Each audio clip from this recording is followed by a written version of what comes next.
নমস্কার। কবি কাজী নজরুল ইসলামের লেখা শিশুর স্বাদ।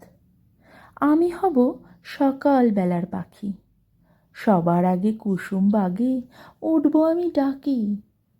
সূর্যি মামা ওঠার আগে উঠব আমি জেগে। হয়নি সকাল, ঘুমো এখন, মা বলবেন রেগে। বলবো আমি, আলসে মেয়ে, ঘুমিয়ে তুমি থাকো। হয়নি সকাল, তাই বলে কি সকাল হবে না কো? আমরা যদি না জাগি মা, কেমনে সকাল হবে? তোমার ছেলে উঠলে মা গো, রাত পোহাবে তবে। উষা দিদির ওঠার আগে উঠব পাহাড় চূড়ে, দেখব নিচে ঘুমায় শহর শীতের কাঁথা মুড়ে। ঘুমায় শহর বালু চড়ে নদীর মোহনায়। বলবো আমি, ভোর হলো যে, সাগর ছুটে আয়। ঝর্ণা মাসি বলবে হাসি, খোকন এলি নাকি? বলবো আমি, নইকো খোকন, ঘুম জাগানো পাখি।